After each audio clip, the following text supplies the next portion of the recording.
ચાલો બાળકો, અહીંયા ધ્યાન. ગણિત સંપુટની અંદર વધુ કે ઓછી સંખ્યાનો ઉપયોગ કરી આપણે ખાલી જગ્યા પૂરવાની છે. એમાં પહેલી ખાલી જગ્યા આપણને બતાવી છે 29 એ 20થી વધુ છે, 60 એ 73 કરતાં ઓછી છે, 20 એ 24 કરતાં ઓછી છે, 50 એ 35 કરતાં વધુ છે.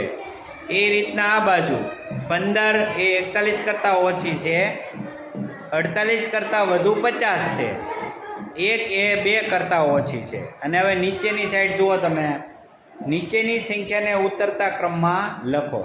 આ બાજુ જુઓ તમે ચિત્ર દોર્યોમાં, આપણે કોઈ પણ દાદર ચડીએ તો પહેલાં પહેલું પગથિયું આવે, પછી બીજું આવે, ત્રીજું, ચોથું, પાંચમું, છઠ્ઠું, સાતમું, આઠમું, અને પછી આપણે ઉતરવાનું હોય તો પહેલાં મોટું એટલે 8, પછી 7, 6, 5, 4 એમ ઉતરતા ઉતરતા છેલ્લે સૌથી નાની સંખ્યા આવે. એ રીતના આપણે અહીંયા જુઓ તમે દાખલાની અંદર 52, 15, 82, 36, 73, 40 એ સંખ્યા છે એમાંને આપણે ઉતરતા ક્રમમાં લખવાની છે.